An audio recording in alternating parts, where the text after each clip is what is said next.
Assalamualaikum warahmatullahi wabarakatuh. Bapak Ibu, pada video berikut kami akan berbagi latihan soal untuk persiapan pretest PBG Daljab. Semoga Bapak Ibu semua lolos, amin. Baik, kita mulai dari soal yang pertama. Pernyataan berikut yang menjelaskan makna istilah kognitif adalah A. Kemampuan berkomunikasi, B. Kemampuan untuk memecahkan masalah, C. Kemampuan berinteraksi, atau D. Kemampuan untuk mengintegrasikan diri. Silakan Bapak Ibu dipilih. Dan jawaban yang tepat adalah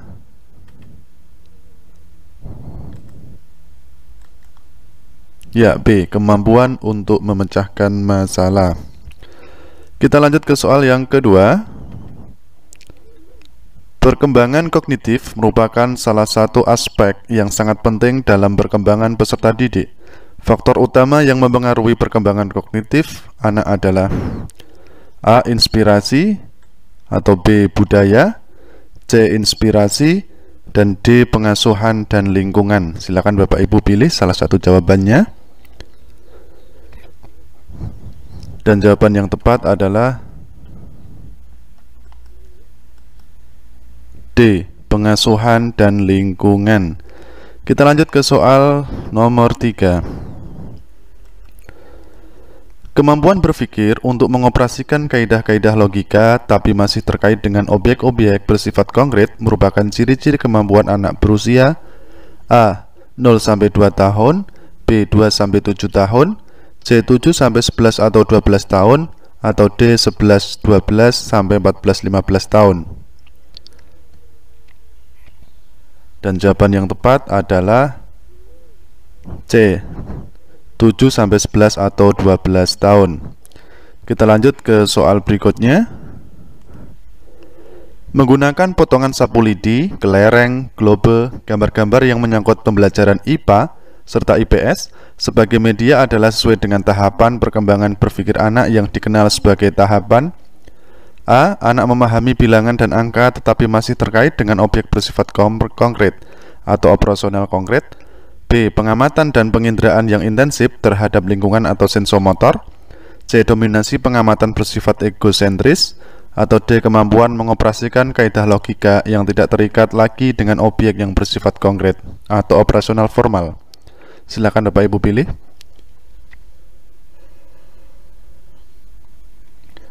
Dan jawaban yang tepat adalah A, yaitu anak memahami bilangan dan angka tetapi masih terkait dengan objek bersifat konkret. Kita lanjut soal nomor 5. Kemampuan peserta didik untuk membina hubungan dan kemampuan memotivasi diri termasuk kecerdasan A. Kognitif, B. Sosial, C. Emosional, atau D. Moral. Dan jawaban yang tepat adalah C. Emosional. Soal nomor 6.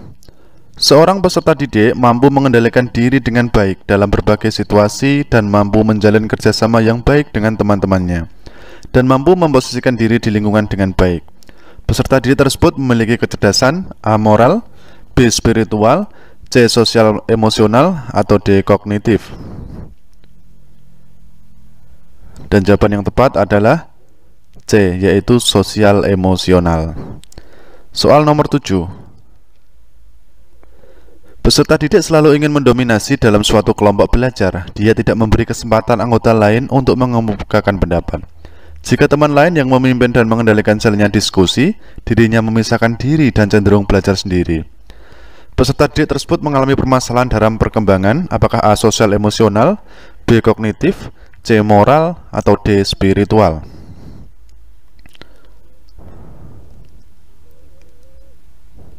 Dan jawaban yang tepat adalah A, yaitu kecerdasan atau perkembangan sosial emosional. Kita lanjut ke soal nomor 8. Peserta didik telah memiliki moralitas benar-benar diinternalisasikan dan tidak didasarkan pada standar-standar orang lain. Dia mengenal tindakan moral alternatif, menjajaki pilihan-pilihan dan kemudian memutuskan berdasarkan suatu kode moral pribadi.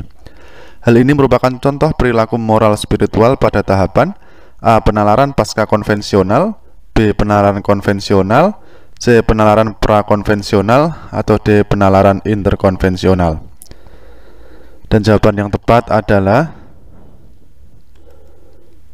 A, yaitu penalaran pasca konvensional. Kita lanjut soal nomor 9. Individu memandang apa yang diharapkan oleh keluarga, kelompok, masyarakat, dan bangsa, serta setia mendukung aturan sosial, bukan hanya untuk ketenangan, tetapi disadari sebagai sesuatu yang berharga. Pernyataan tersebut merupakan tahapan perkembangan moral. Apakah A. prakonvensional, B. konvensional, C. pasca konvensional, atau D. interkonvensional? Dan jawaban yang tepat adalah C, yaitu pasca konvensional. Soal nomor 10. Memaksimalkan kegiatan ekstrakurikuler, melakukan rekreasi dengan guru, dan melakukan kegiatan informal lainnya memiliki fungsi untuk mengatasi kesulitan belajar dalam hal A. mengemukakan gagasan, B. mengaktualisasikan diri, C. penciptaan hubungan yang baik, atau D. memformulasikan tindakan. Dan jawaban yang tepat adalah C. penciptaan hubungan yang baik.